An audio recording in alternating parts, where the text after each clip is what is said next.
Kevin, thank you very much for being on the show. It's truly an honor to have you here. I know we've been trying to set this up for a couple of months now, but I'm happy we were able to set this up once and for all. Yeah, man. I'm excited. Been a long time coming, just like you said. Yeah. Yes. So we're in UM. We're in UM territory, and the reason why we're here, is because you're studying real estate development, and I feel like that's a really interesting world, especially to get into that world at such a young age. So we're gonna have a very interesting conversation. But before we get into that, tell me a little bit about Kevin and who Kevin is. Like, where did you grow up? What was your childhood like? Tell me a little bit about yourself. Okay. So my background is I was born in Cuba. We came here, migrated when I was 4 years old, grew up in Hialeah Gardens all my life, still there now. My grandfather was an architect in Cuba. He designed a lot of like multifamily in Cuba and a lot of like, I guess, hospitality spaces. So like hotels, restaurants, things like that.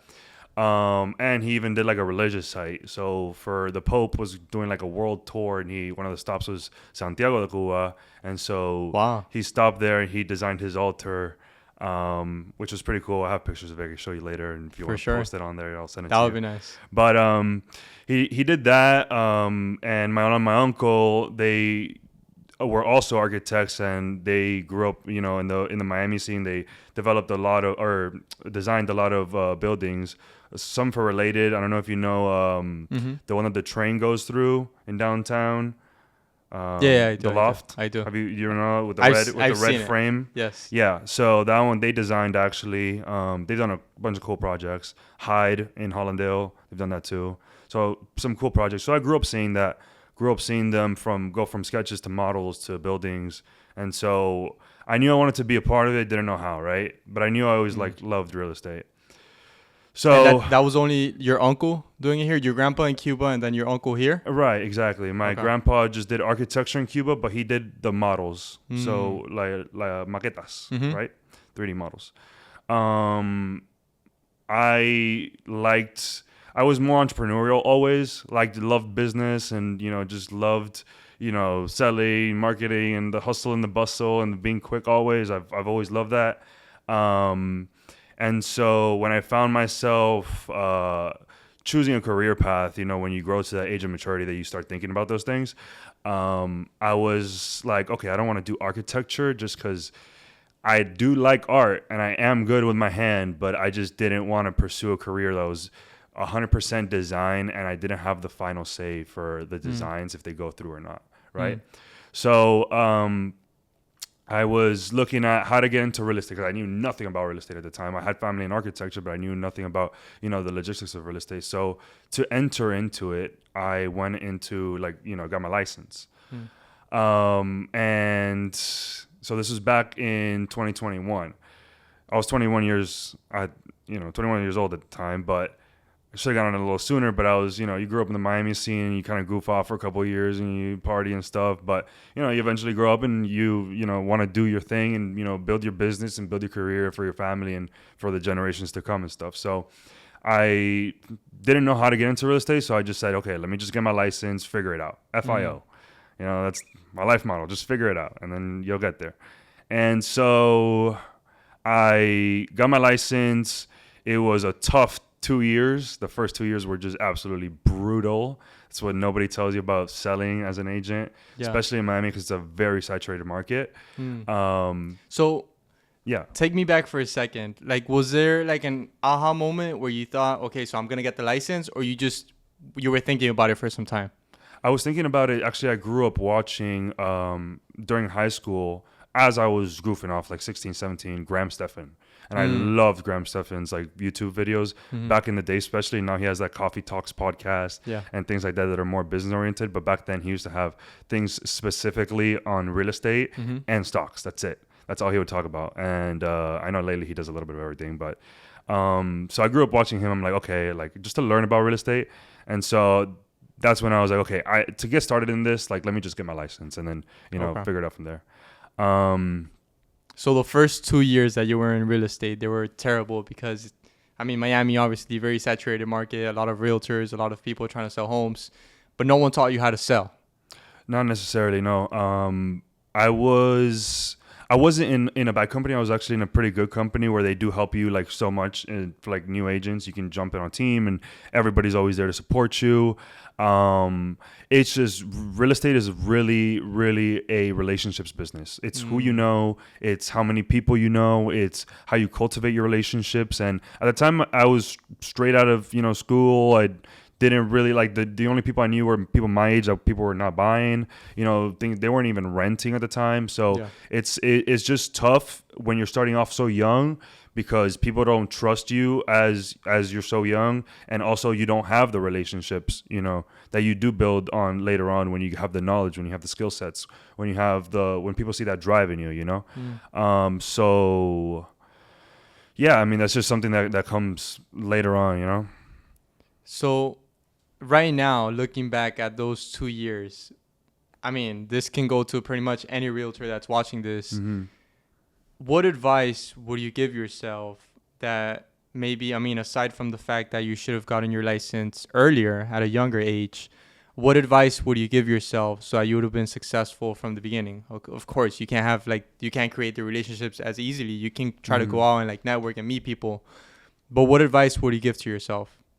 I would say I would have gone in 110% on marketing. I would have just like poured all my energy into building my social media account. If I knew the impact of social media back then, I've never been a big social media guy. I've always been a big private guy. I just want to do good for the world and leave an impact, but I don't want to be like known. For some reason, I just don't know. Like I like my privacy, and so I always like had like this like thing with social media that it's like, but it's really where you get so much exposure and where people see that you can do good and that you have, good to provide and good skill sets to provide, right? So if I knew that back then and I didn't have such a negative connotation on it, I would have definitely doubled down on it and started making content. I would have started, posting videos consistently, making, hiring the right, media teams and things like that. For sure. That's what I would have invested my commission money into. So when you say marketing, are you referring more to like the personal branding side of marketing? Okay. Yeah, that's interesting because I'm doing a program of Russell Brunson. I don't know if you're familiar with him. He's like one of the top marketing guys in the world. And he kept telling people, like when he would do like a mastermind or an event, he would tell people, you post every single day on your social media, on all your social medias for a year, and you're never going to have money problems again. And he had a guest on one of his podcasts, and he decided to make that commitment. He decided to go all in, post every single day. And throughout the course of a year, and not only a year, but 4 months, a year and 4 months, he had only accumulated like 4,000 followers on all his social media. And he was like, nah, like I'm giving up. I can't do this. I'm running a couple of businesses. He had like 3 businesses. He was paying a lot of money for people to like post on social media and edit the videos. And he was like, nah, I'm giving up. And one of the guys on his team, he was like, you're not giving up. Like you made a commitment. Let's just keep following it through. And then like 2 weeks after that, his Instagram like started blowing up. Like it's crazy like how that compound effect works, which you might not get any results for a year, but once you get past the year and a couple of months, your social media can start blowing up. It's Edwards certified. I don't know if you've seen it. A lot of people have probably seen him. He has like 1.4 million followers, like on Instagram and TikTok and stuff. But I completely agree with what you're saying right now. Like blowing up your social media, posting every single day, being consistent and building your personal brand. It's like the easiest way to create a relationship with someone because you can only talk to so many people at once. But once you're like talking to a camera and like spreading a message and giving advice, being valuable to a community, you just automatically build a relationship with all these people that you don't even know. Yeah, I mean, social media is just absolutely huge. And just to be completely transparent, one of the things that I had like not fears, but like limiting factors to get into social media back then was like, oh, what does this person think of me? Or what does that person think of me? And it's just such a dumb thought to have, because it's not about the people that get repulsed by your kind of content. Let them get repulsed by it. It's about the people that you're bringing in, and the people that see your content for the first time. They're like, okay, like this is really like, you know, good, useful. It's helping out my life. Like those are the people that you need to like make content for, just to help whoever's listening, you know, for sure. Whoever has that thought that I had running through my head back then, you know, just to reach them. I feel like I felt that way too. And then what made the aha moment happen was like all those people that you think are going to be like maybe saying something about you because you're out here posting yourself on social media. The way I thought about it was like, none of those people are going to pay your bills. No. None of them. None of them are going to afford your lifestyle or like help you accomplish your goals. So you might as well just do whatever it takes to like get yourself out there, right? But yeah, going back to the sales. Yes. What would you say is something that maybe helped you out in your career as a realtor? Like when it comes to sales, what do you think are like a couple of things that everyone listening to this should know when it comes to sales? Yeah, man. If you can't sell yourself, if you can't sell whatever it is you're selling, then you're not gonna be successful just because you don't believe in your own product. And sales is just believing in your own product and expressing that to another person. And so whatever it is, if you're selling a huge project, like for my instance, I'm going to be selling, you know, projects to, I have to sell not only to individual people that are buying, I have to sell it to the city before I build it. I have to sell it to my investors. I have to sell it to my partners. I have to sell it to anybody that's involved in the deal. It has to be sold on it. So sales is like the biggest thing for me. And I'm so grateful that I went through I'm on my 4th year right now, 3.5, 4 years as an agent, just because it really teaches you how to sell. And especially like I went through this period of almost a year where all we did was cold call in an office locked up. And it does work, by the way. But yeah, I mean, that just teaches you how to get past that fear of rejection. I would be yelled at, I would be called things, and I'll be like, whatever, next, you know, whatever, next. Like it's the fear of rejection is you know, they're gone, right? Yeah. I could talk to a wall right now. So it's really not a big deal. But everybody should learn the skill of sales. It's an important skill to have, especially if you're going to be in a business. If you feel like you're just not that person at all, at least have a partner that is good at selling. Because if you're going to be selling something, you know, make sure you have somebody to sell it. For sure. I mean, a lot of people are afraid of cold calling. Like they wouldn't do it even if they were paid to cold call, right? And I'm sure you can remember maybe your first couple of cold calls. They're scary. Like they're a scary thing to do. Do you remember like the fear that you had and like maybe how you felt after the first bad rejection? Like, oh, don't call me ever again. Like take me off your list. Whatever it is that they tell you. Yeah. Like, what was your feeling? What was your thought process? Dude, it was like talking to a girl for the first time. You've never talked to a girl before. That's what it was like. It was just like, you know, like you're just like, okay, I don't know what to say. You know, you would stutter. Like I would stutter on my own words, and I'd be like, I would hang up on myself. I wouldn't even let him hang up on me. I'd be like, nah, that was bad. Let me do that again. And you call him again? No. I wouldn't call him again. I would call somebody else. As soon as I would stutter, I'd be like, yeah. So. Wow. Yeah.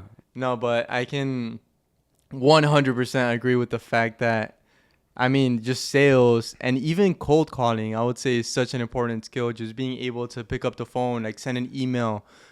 I would say more even picking up the phone, because sending an email is not that bad. You're just freaking typing. But being able to pick up the phone and call someone and get them to do something that you want them to do, even if it's, I mean, it's a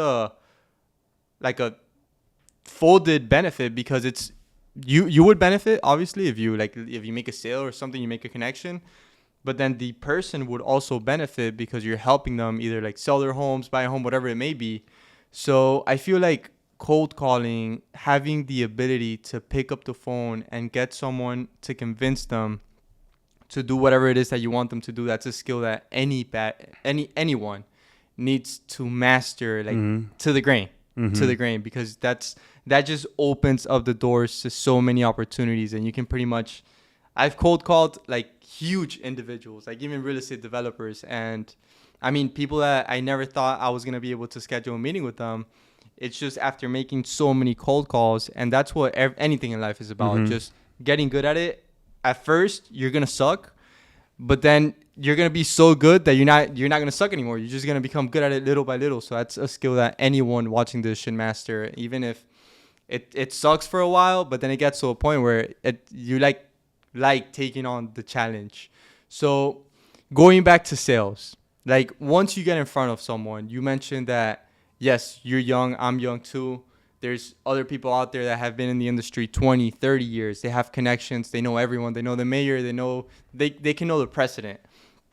How do you make yourself stand out? Like someone that's watching this and they may be young. They might be like they might be like teenagers still, like or 18, 19.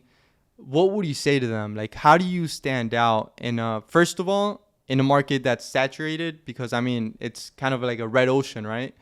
How do you stand out as a young person that's just starting out? As a real estate agent. Or as anything, but like specifically in your situation. As anything, if you're starting out in a hypersaturated market, I mean, first I'll be honest. First, I'll reconsider if you're going to join in a hypersaturated market. You've read Blue Ocean Strategy, because I'm assuming you just referenced the Red Ocean. Yeah. But I would pick an industry that's just way less saturated that you do like. Hone in 100, and I wish I would have done that more and taken it more serious. I would just say hone in on your skills, because that's what's going to make you different from other people at first. At first, you're going to need to have your skill set solid, because when you're talking to somebody, you're going to need to know what you're talking about. If they can tell that you're not 100% certain on what you're talking about, they might just drop you for somebody that's a little more qualified to help them out. Especially in the real estate industry, because it's big purchases normally that you're talking about. It's not little things. But I mean, yeah, that would be my 2 cents. Aside from that, just exposure. If you can mix skill set and exposure, I think you're golden in this industry. And when you say skill set, like, what do you mean by that specifically? Skill set, like, do you know the legalities? Do you know the law? Like, the thing is, the real estate test, the exam that people take, that's a month, which I think should be way longer. I think it should be like 4 or 5 months, so that it like takes out barrier of entry is just a little harder and takes out like the bullshitters. Let's be honest, there's a lot of bullshitters in this industry. But if it was like 4 or 5 months, maybe people would take it more serious. But I think by skill set, I mean like learning the law, like the legal jargon. Like, do you know how to read a legal contract and fully understand the legal the contract? Do you know how to negotiate? Read a book on negotiation. Actually learn how to negotiate for your client. Do you know about just real estate terms or things in general, Like, what if you're buying a property that has an easement to a neighbor that, you feel like your client might not like? Are you able to disclose that to them correctly? Which it doesn't really happen in South Florida very often, or at least in Miami. But just real estate is just such a multifaceted and very big industry that there's a lot to learn. But I think people should just hone in on real estate. Just watch 2-3 real estate videos a day. That's it. Like, just like, if you're going to get your license, just learn about real estate. And I'm not saying watch those, fun, nice thumbnail clips on like shorts or anything. I'm saying like watch those 1 hour people just talking on like a lecture on real estate, and you'll get good at real estate. That's if you want to take the approach of not paying a lot of money to learn about real estate. Yeah, I'm reading YouTube universities. It's incredible. And it's free, right? And it's free. You don't have to take out student loans. You do not. I was going to say what you said right now, and just pretty much going on YouTube and watching the hour-long videos, the videos that maybe it's just someone speaking to a camera, not like the fancy videos, the really well-edited videos. I'm reading a book right now. It's called Expert Secrets, and it's pretty much based on that, on being able to like become an expert and a trusted professional in your field, right? And sometimes that's pretty much what it takes, like watching the boring videos, becoming an expert, knowing how to read a contract, knowing how to negotiate, learning all those skills. Because primarily, I mean, when someone becomes a realtor, they get paid to sell, right? They get paid to sell. And that's what people try to do. And maybe a lot of people just focus on cold calling or like trying to set up appointments, whatever it may be. But the fundamentals, it's extremely important to really master, right? Right. And You can't sell what you don't know what you're selling. exactly. So that's the first step. The second step is really learning how to sell, because that's your whole job. Your job is selling. That is it. You just have to sell a product to the client or for the client, to your client. And just match, look, there's different kinds of selling real estate, right? If you're selling real estate for commercial purposes, it's way more emotionless. Is it, do the numbers make sense for the investor? Does it match their buy box? Does it match the things that they're looking for, the investment metrics that they told me to find? It's a lot more apples to apples and pears to pears. When it's on the residential side, it's way more like emotional. Right? People come in and they picture their families growing up, or like their kids running around. And so they then have, the leeway to say, hey, I don't like this wallpaper, and things like that. And which is like, lady, you can rip off the wallpaper, just paint it white. But some people are just, they don't see through that. They see what is there currently, not what can be of it. So, if you feel like you're more of the emotional seller, which women are great at, I think that you should go more residential. If you feel like you're more logical in numbers and, that kind of person, you should definitely go commercial, and, it'll be good for you.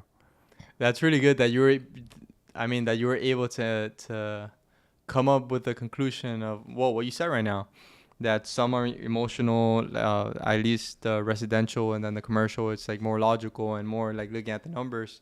And I saw a framework, and it was pretty interesting, because this you can use in any like sales presentation, anything that you do that you want to convince someone. It's a framework that pretty much explains that any person, whatever it is, and I know obviously commercial, it comes down to the numbers, but at the end of the day, we're just dealing with humans, right? At the end of the day. And the way that a human makes decisions, it's the emotional. So first you have to speak to the emotional part of the brain when you're speaking to your client. First the emotional. Then comes the logical, and then after the logical part of the brain that you have to speak to your client, urgency and scarcity come in. So first emotion, then logic, and then urgency and scarcity.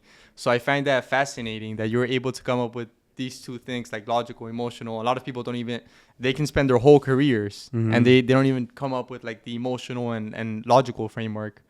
So I find that really interesting. I remember when we were in Starbucks, when we met, you mentioned that, you had spent the first couple of years like in real estate, and like you were going and pretty much just learning like the game.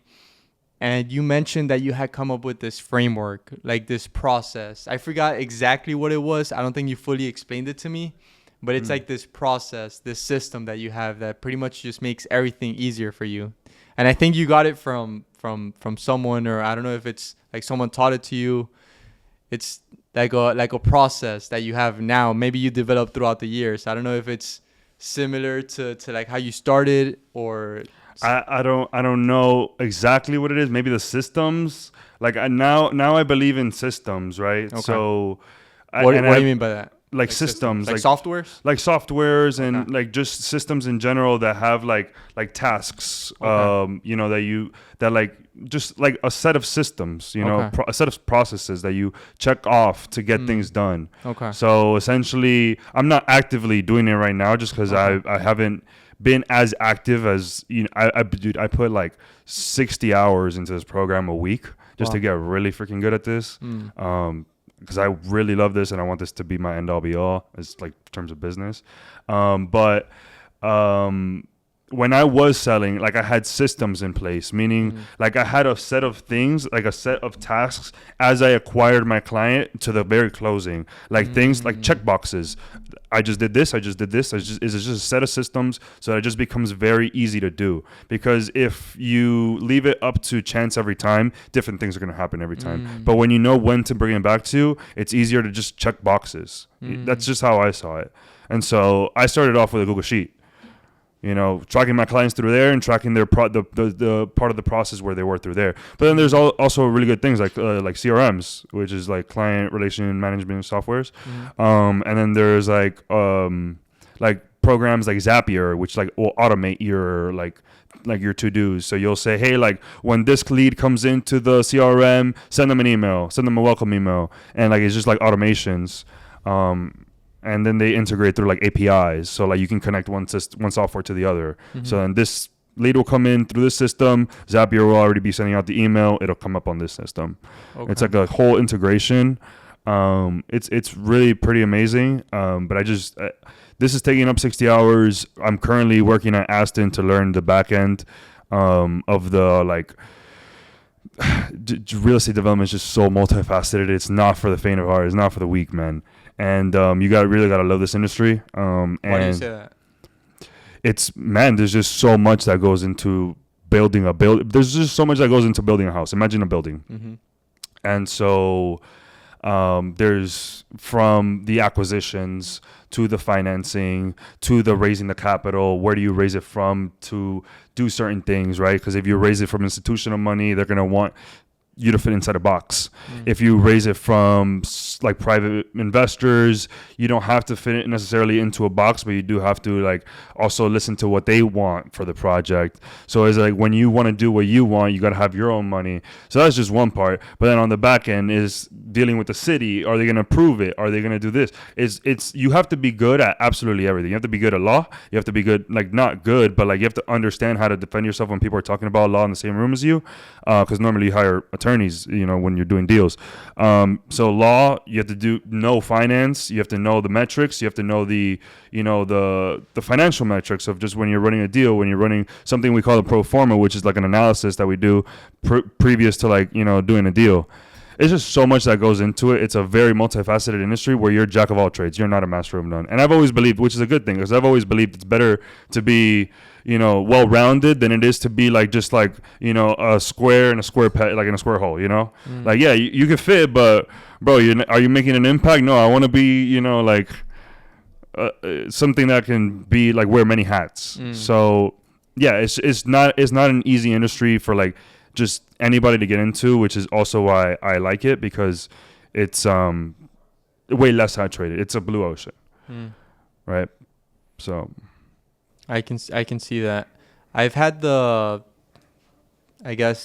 pleasure to meet with a lot of real estate developers here in Miami. There's a couple of big ones here.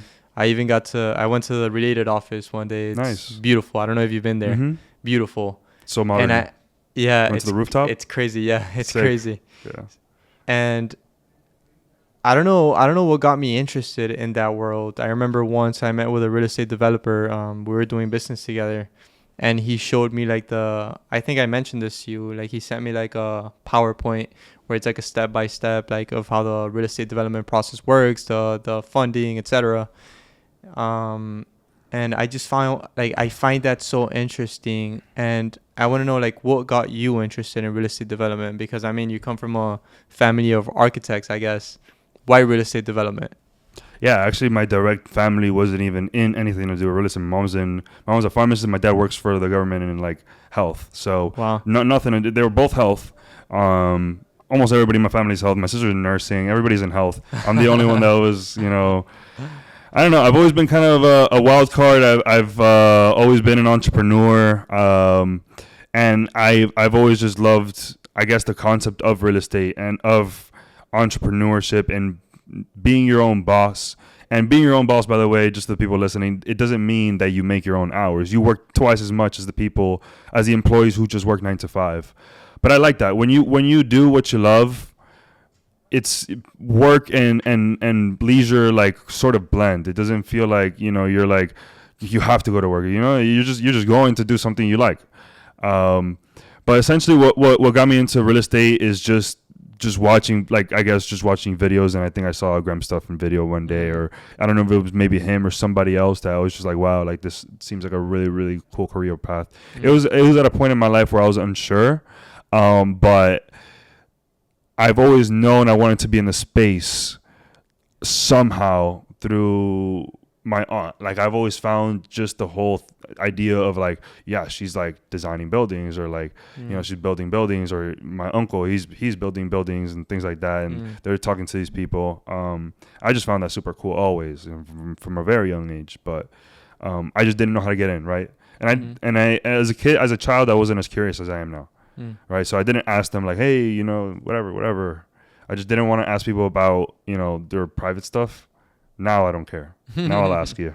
So Kevin, I know, well, last time we had a conversation, you told me that you're working with a real estate developer here in Miami, right? Mm-hmm. I mean, for anyone that's watching this right now, you mentioned that you have a sales process and it's like check marks that you do, and like it's a step-by-step process. And I feel like a lot of businesses, they have this system, these frameworks that you can pretty much replicate, right? You can pretty much take them from a business and like apply them to your business, and that's going to help you pretty much avoid a lot of mistakes and make just the process easier along the way.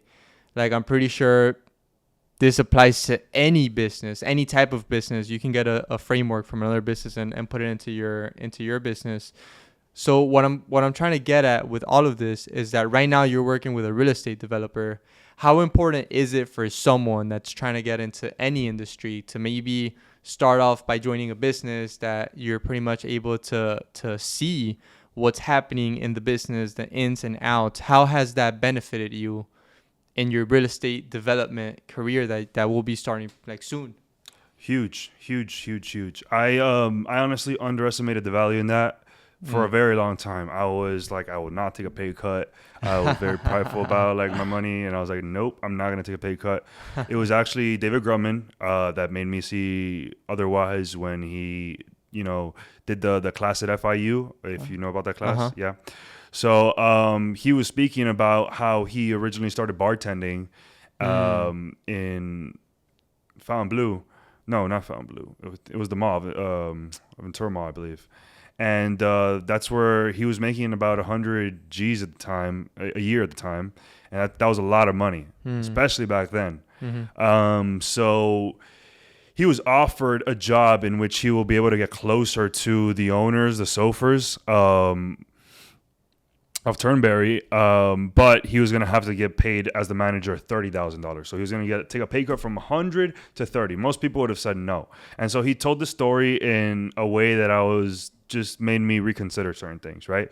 And I did that, actually. I had made a good amount of money in 2023 selling real estate, and I, was offered an opportunity to work for a developer for bullshit pay. I was like, okay, like I'm not gonna, at first, like the first thing that came into my head was like, I'm not gonna take that. I actually told him, like, let me sit on this, like just for like, like a day, like I just need to think about this, speak to my parents and stuff. So whatever, I thought about it and I was like, the value is just there. And I just went based off like David Grutman's story of like he used it not only to like get closer, but like know the ins and outs of the business and see how he could add value to the business that he wanted to get into, which was hospitality, because he started off in the club business and then built that ecosystem, which he now has restaurants and hotels and things like that. And he's going to get into resorts and a restaurant in the sky. He's doing crazy things, but I took the advice. I was like, okay, let me replicate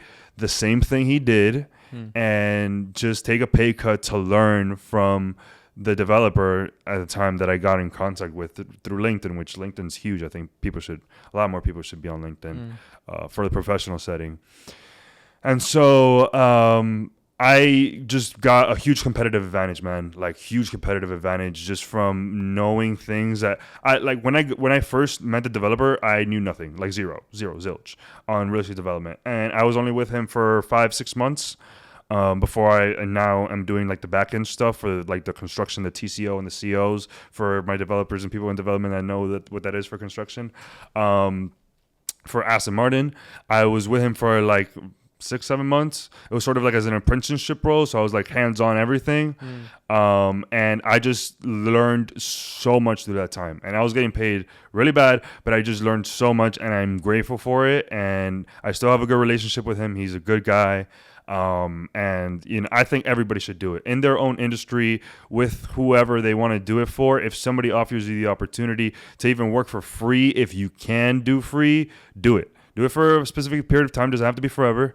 I know one guy. I'll tell you one story that I heard. I don't remember exactly from who, but this was a guy interning for applying to work for a developer right out of school, and he knew his worth was a lot more than what he was getting offered. I believe he got offered like 60-75K, which in my opinion is kind of bullshit. But he was getting offered that, and he was like, okay, I'll do it. And then the guy was like, damn, I could have offered, like the developer was like, he was telling the story. He was like, I could have offered lower. And so this guy did such a kick-ass job at his job for a whole year that he went back to developer. He said, hey, now this year I want 140 or something like that. And the guy's like, no, you're crazy. That's more than double, whatever. Like, he's like, I know you can't do this without me. Like, cause like these are the numbers. This is what I've helped your business make. This is like what I brought to the table. I want 140 or amount. And he said that, and the guy was like, all right, you got it. Like he proved the point that if he would have come in and been like, I want 140 off the rip, it would have been a lot harder for him to get that 140. But that's how you leave your mark, And I'm sure like not everybody's an entrepreneur, so I'm sure he wanted to take more of the like, the longer route of, being a C-suite executive. But as somebody who wants to be an entrepreneur, I would respect the fuck out of anybody who does that if they're going to come in and work for me. If they show me that they got it and I don't have to come in with that upfront capital, I would definitely, consider them for the long term. Yeah, and if you think about it, it is, your pay is getting cut by a big percentage. Like the first example, the Dave Grutman example, from 100 to 30, that's a big chunk of the pay. I mean, before you mentioned YouTube University, but if you look at it like from the same lens, it's even better than YouTube University because no one's paying you to watch a YouTube video, right? Here they're paying you, might not be much, but they're paying you and you're learning. So you're pretty much working and you're being paid to learn, right? I mean, taking into account that you're kind of taking the frameworks from the business, but what were you gonna say?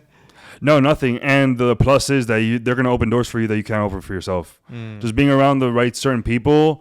Like I just met so many people. Kobe Karp was one of them. That was the first time I met Kobe Karp was when I was with him. We went to his office for one of the projects he was designing.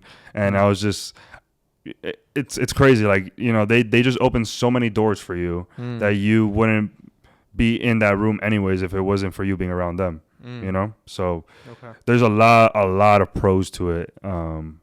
And I think more people should do it if they're serious about what they want to do. And I don't think anybody should be doing. I know we live in like a culture and a society where like money and like hustle, which it is super, super important.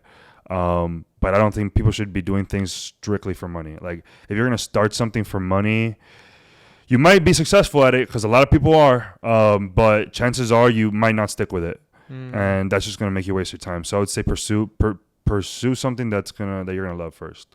And then the money will just come. So you would say that real estate development or just real estate overall is like something that you love, something that's your passion, 100%. Dude, I can put 80 hours into this and be like, all right, I like this. Give me another 20. Yeah, and I feel like I run into a lot of people that they're successful. And I feel like it's a 50-50. Some people say that you have to be passionate about what you do. Some people say that you don't have to be passionate about what you do. You just have to be really good at it. So I feel like people should try to find something that they're passionate about because it just makes work 10 times easier. But I feel like I keep running into those two different point of views that, don't pursue your passion or like actually pursue your passion. But I want to get into the real estate development world for a second. Let's say someone's watching this and they want to get into the real estate development world. Like, what would you say are different points or centers of influence for a real estate development? Obviously, a real estate development company needs a construction company. They need an architect, or how does that work? So wait, so you're asking what somebody needs to get into real estate development, or are you asking what are the different sectors of real estate development? No. If you're starting a real estate development company, who are the people that you need to actually be successful in with the real estate development company? You need to hire a construction company, right? Or I don't know how that works. How does that work? That whole process. Okay, the process is pretty multifaceted and complicated, but in simple terms, from the a bird's developer eye point of view, the developer in an orchestra is the guy going like this. Yeah. Everybody else is doing the what they're good at. Exactly. So essentially, you're overseeing, you're overseeing the architect and you're telling him, hey, I want this design for this project. You're overseeing the engineers saying, hey, this is our design, make this work based off our design, or how can we edit our design and make it beautiful but make it work at the same time, make it functional at the same time. So it's those kinds of things on sort of like the beginning stages. On the construction, you hire a construction company. So let's say you do Moss or you do Coastal Construction, 2 huge construction companies.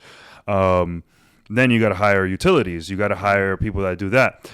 The construction company and the GC sort of is in control of all the subcontractors.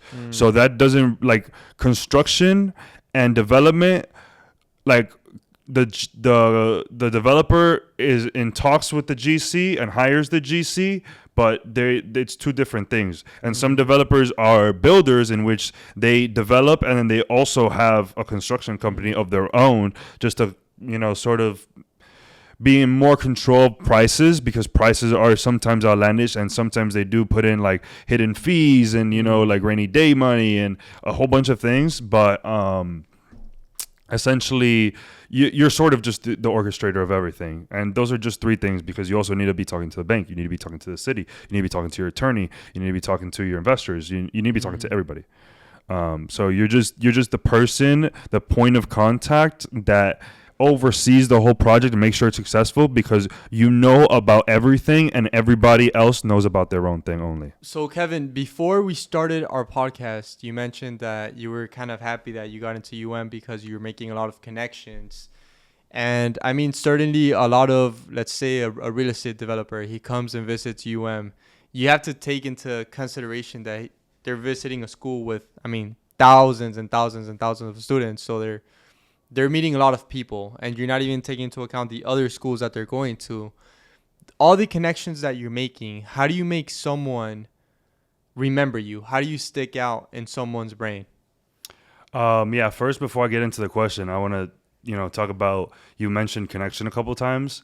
One thing David Grutman taught me was not saying connections at all. He calls them relationships, and I've been saying relationships from now on. The way he explained it to me was, it feels way more authentic, and it does. You're making it way more personable for the person, and I feel like it's gonna make you more noticeable. It's like, hey, this guy doesn't want to just build like a network or like a relationship with me and use me as like business. Like, this guy wants something for the longevity. So that's the way I see it, and that was something huge I learned from him. And, I'm grateful for that. Back to the question, I think you can make like yourself stand out by just being yourself. There's a lot of people that wear masks, and I think you should just be yourself. Like, I'll give you an example. Like, the other day, I went out to eat with a couple of coworkers, and we all ordered at the same time, and they got their food, and I set an alarm for 5 minutes on my phone, and it went off 5 minutes later, and I was like, okay, I'm gonna get my food, because I'm gonna go ask for my food because they're taking way too long. So that's just me. I'm not gonna hide me for anybody. But anyways, they all thought it was funny. They started cracking up that I set an alarm for my food because it was taking too long. I mean, I think it's it's just be yourself. There's way too many people putting on this facade of like not being themselves. I think you should just be yourself, and then show real curiosity.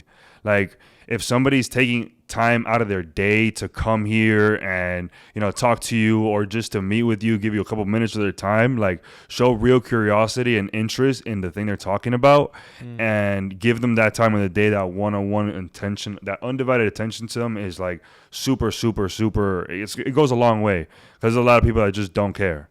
And if you set yourself apart to stay a little longer, to ask more questions than everybody else, that they see that one way or another, and they're gonna like you for it. I feel like, well, two of the things that you said, and by the way, I'm gonna remember that, the not saying connections and saying relationships. 2 of the things that you said, you mentioned, number 1, you mentioned questions. Yeah. And you also mentioned being yourself, like not putting on like a person that you're not really that person. And I feel like in a professional setting, that happens a lot, and it makes the situation kind of awkward, because you're trying to be like someone that you're not. And every time I meet someone and I'm just myself, I don't try to be someone that I'm not, everything goes so smooth. Like, you're not trying to be someone that you're not. You're not trying to be like put on this show of someone that you don't even feel like being that person, right? So being yourself, that's so smart. And also asking questions. When you ask questions, you make that person just feel important, right? And I feel like a lot of people, they don't take that into account. A lot of people, when I remember I heard a story of Ed Milet. I don't know if you're familiar with him. He's I love him. Very successful business guy. I love his podcast with Matthew McConaughey. Oh, I haven't seen it. Oh, great. I haven't seen it. I need to watch it. They just talk about the book, but it's good, about Matthew McConaughey's Green Lights book. But yeah, back to your point. I need to see it. I need to watch it. Well, the video was actually on YouTube University, nice. Funny enough. And he made a whole video about like asking people questions and how to make people remember you and how to make yourself stick out in someone's brain. And one of the stories that I remembered perfectly is that he took someone on his private jet, and it was like this kind of young guy, probably our age, maybe a little bit older. And throughout the whole flight, the guy just kept talking about himself and like saying things, maybe experiences he had, maybe failures that he had, whatever it may be, right? Doesn't really matter.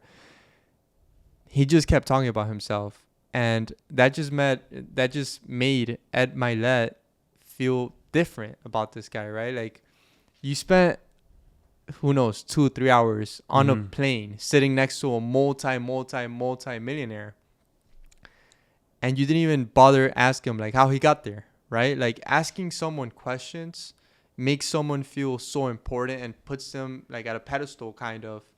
And you do that so like easily. You don't even have to force it. You just, when you're actually interested in someone and you ask them questions, it just makes everything, the whole relationship, not the connection, the relationship, so much more genuine and just real, and not just asking questions, but asking questions and listening to their answers with intent. Like, the fact that you and I remember pieces of our conversation from the first time we met just shows two things. We were both asking questions and we were both listening to each other, right? So those two things that you said, the being yourself and asking people questions, those are two like huge pieces of advice, especially so many people that they don't even know how to ask questions, right? Do you feel that way too? Some people in my class, it'll be somebody so important talking and just dropping gems of advice, and they will ask the dumbest questions and like, take the mic from this person, please, man, please. But no, yeah, it's definitely asking the right questions, being engaged and actively listening, like you said. So if you're talking about something important and I ask you a question that's completely unrelated, you know, I'm gonna be like, okay, like, are you here in the same room that I'm in right now, or are you in like La La Land? Yeah. But if you're asking questions related exactly to what I'm talking about, be like, okay, this guy's actively like listening. He's super engaged. He's, you know, he wants to know more about what we're talking about here. So that makes just a huge difference. And I feel like going back to the cold calling topic, I feel like cold calling gives you that ability. Like, it gives you kind of the ability to ask the right questions, because a lot of people, I mean, I feel like the first couple of times that I cold called, I thought it was like about like giving your pitch, and in some way you have to like hook them, but then afterwards you have to find out like the needs and wants and dreams and desires of the person that you're speaking to. Exactly. Because taking it back to the framework, the emotional side, the logic, and then the urgency and scarcity, the only way you can get to the emotion is by asking questions that are going to find out like what that person really wants and how you can help them, right? But you don't know, like, you're cold calling this person, and cold calling just gives you the ability to ask the right questions. I feel like, have you, like, based on our conversations, the conversations we've had, I realized that you're kind of good at asking questions, and not just asking questions, but asking the right questions. Where did you learn that from? Like, is that something like a book that you read, or you just kind of from talking to people, cold calling? How can someone like watching this learn how to ask the right questions? Be super interested in what the person's talking about. I've been in situations where I just don't ask any questions, like if in a certain conversation, because I just don't care about it, you know. But if you're super interested in what you both are speaking about, you're gonna naturally ask the right questions. That's just how I see it. You know, it's not really I don't have any secrets, honestly, about that. I ask good questions because I care that much to ask, you know, to take the time to have the knowledge prior to have asked that good question. You know what I'm saying? You know, so it's not even about being like, a lot of people think they have to be interesting. You just have to be interested in the person that you're speaking to. Exactly. That's gold. And okay, so going back to the real estate development, like you're graduating in what year? July 2025. 2025. So coming up soon. Yeah, soon. Less than a year. Yeah. So let's put ourselves a couple of years from now. Like, let's say 5-10 years. Where do you see yourself? Like, where do you want to be? Do you want to own your, like, tell me, where do you see yourself 5, 10, 15 years from now? 5. I'll start with 5. 5, I see myself, I'll start with, let me see how long. 5, I already see myself spearheading my company. And I don't think the company is going to be huge, but I do think it's going to be entry level to mid-size in 5 years. A lot can happen in 5 years. I read this quote years ago, and it's so true. Everybody overestimates what they can do in 1 year. They underestimate what they can do in 5 with consistency. So in 5, I think I'll be spearheading my own company. In 10, I think my company will be to the point where I want to do what is my end goal to do for the company, which I'm not ready to share just yet. But I think in 5 years, it'll be in the beginning stages, like in the baby to toddler stage of the company. But in 10 years, it'll be like a teenager, say it, right? And I have full faith in that. You know, just I don't know if your viewers are highly religious, but I am. And I mean, it's just when God puts a vision in your head, you know, it's just fate at that point, you know. And we do have free will, but I believe free will and fate coincide and they coexist together. And there's certain points in your life where, you know, fate is real and there's nothing you can do to run from it, but you have the free will to roam around, but it'll eventually bring you back to your timeline. You know what I mean? That's just how I see the order of things, the natural order of things.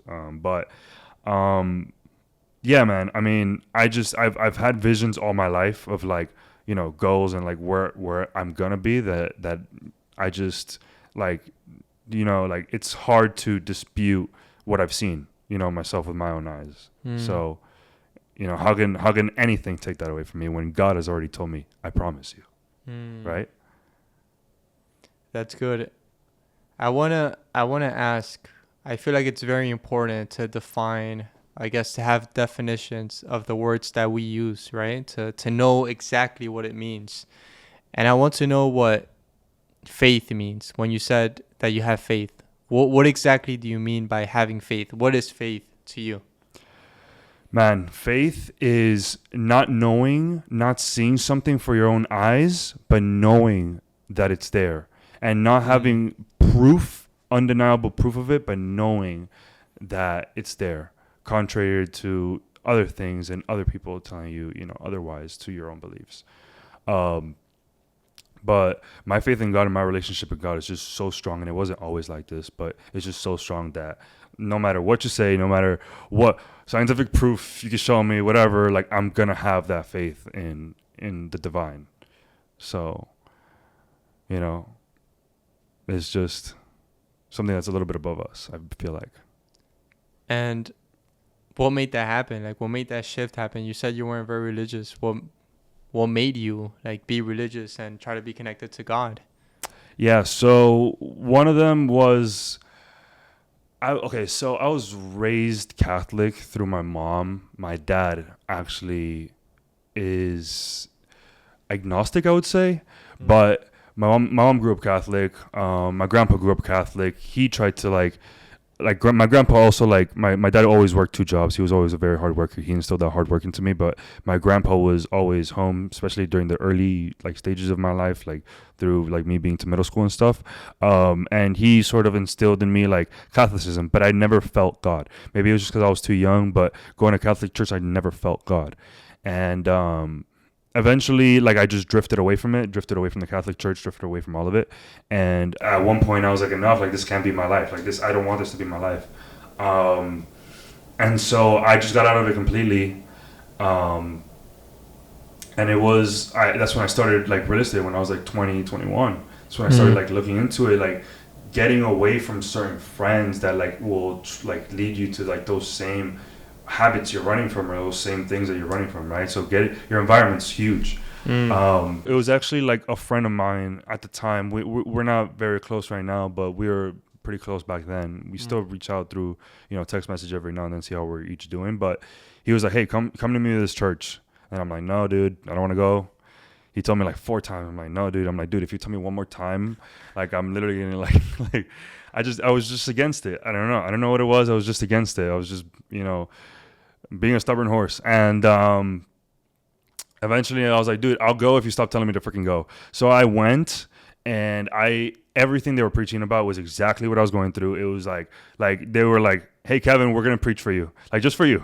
And it's like a whole room full of people. And it was just like, they were saying everything about my life. They were saying everything that I was going through, everything that I had been through. And I'm just like, dude, like, this is just like divine intervention. And I just remember feeling a presence that I wasn't familiar with at that point, right?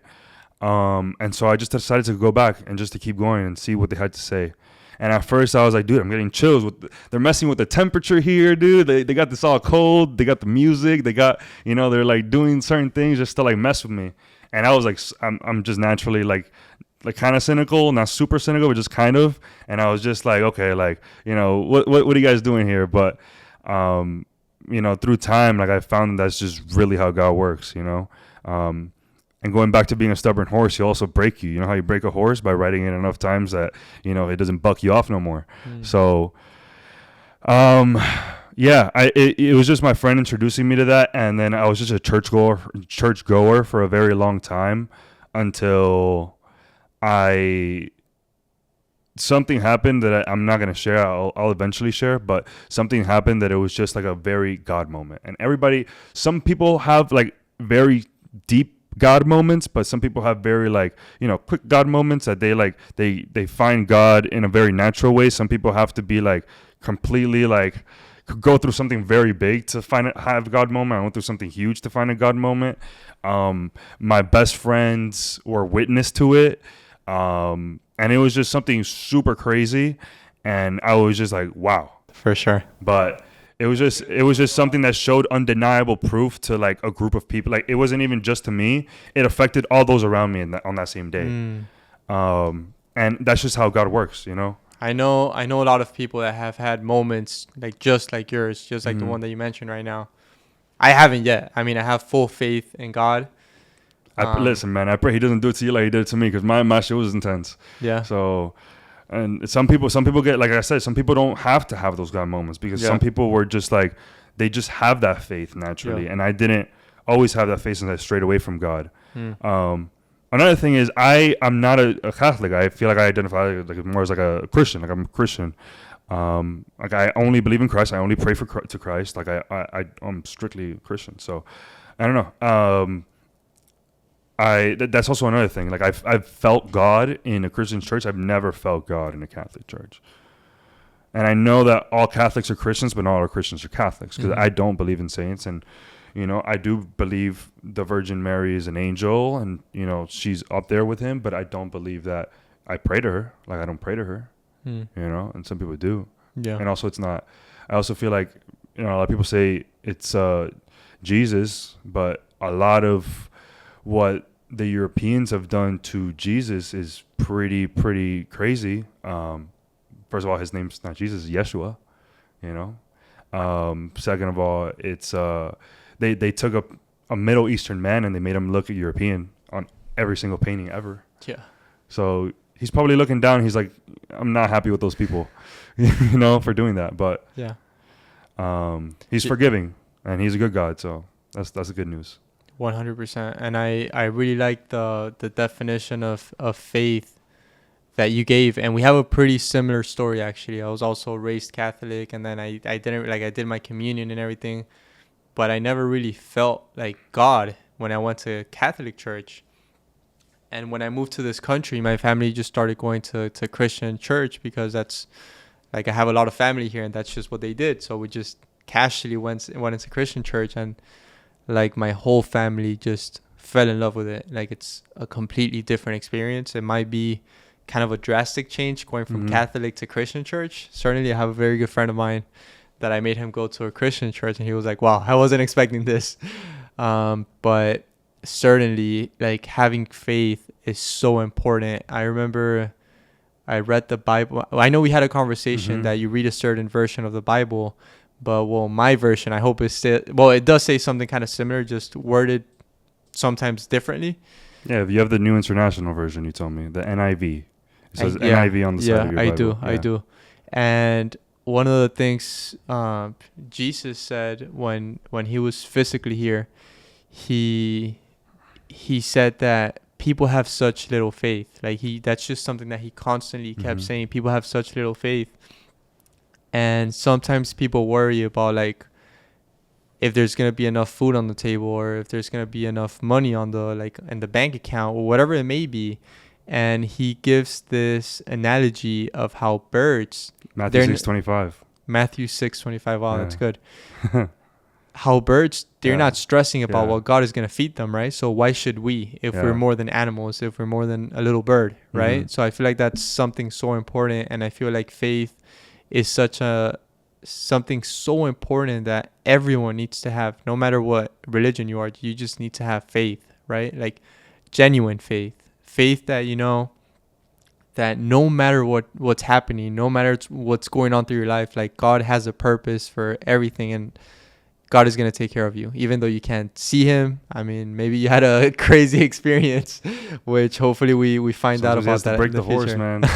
Sometimes that's an analogy that Pastor Richard made, and I was like, wow, yeah, that's like so true. Because I was stubborn, man. I was like, no, I'm gonna stick to my ways. I got it.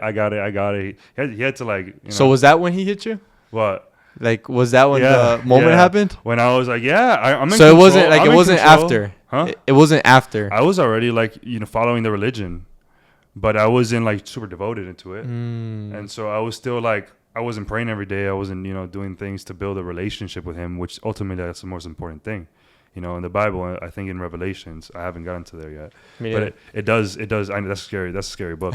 But it does say, like, you know, when your time comes, the scariest thing that can happen to you is you get up in front of him and he goes, you don't know me. You know, that's the scariest thing that can happen. So really the whole point of it is just to build a relationship with him. And I was just going, and I was just reading, and I wasn't praying. I wasn't building a relationship. I was just, you know, doing it. You know, just doing it to do it because I felt something one day. But he was like, it's more than this, you know, and he wanted me to take it more serious. So I think that's why he gave me that experience.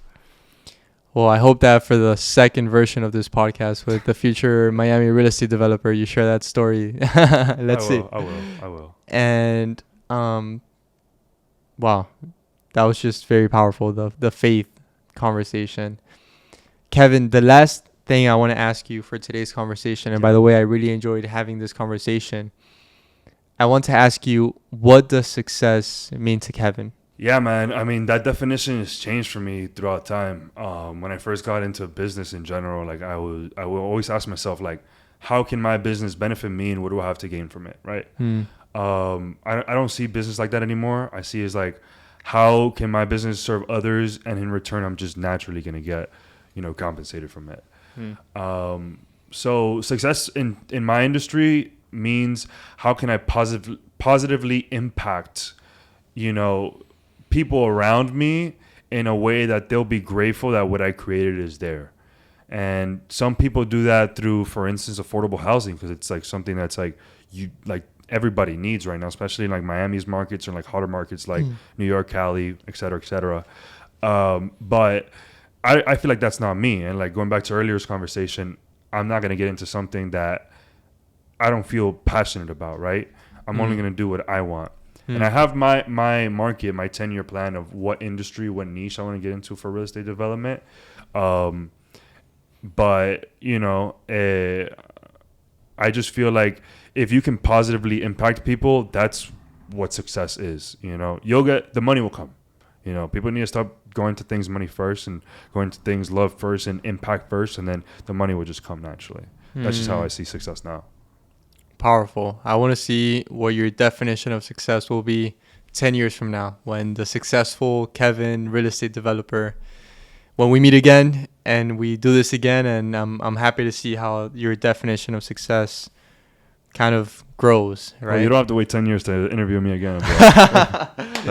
It'll be sooner for sure. Yeah. It'll be sooner. Yeah. But Kevin, it was truly a pleasure speaking with you.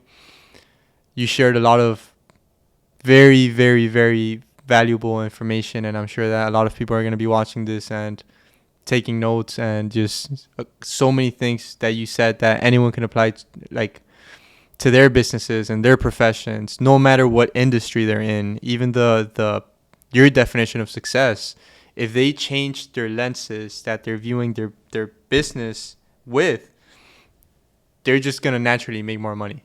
Yeah. And that applies to anything. Like even if it's just a relationship, like not even a business relationship, even if it's just a relationship, when you're always thinking about how can I make this guy's life like easier? How can I make his life better? Instead of like, what can he do for me? That's just going to make your life 10 times easier. So thank you for sharing all your knowledge. It was truly a pleasure speaking, and I hope we can do this again soon. Absolutely, dude. I would love to do it again. And thank you for giving me the honor of being in your podcast, man. It was really great. For sure. Thank you, Kevin. Thank you for the great questions. Those were all bomb questions, man. Wishing you the best. Thank you, bro. Likewise.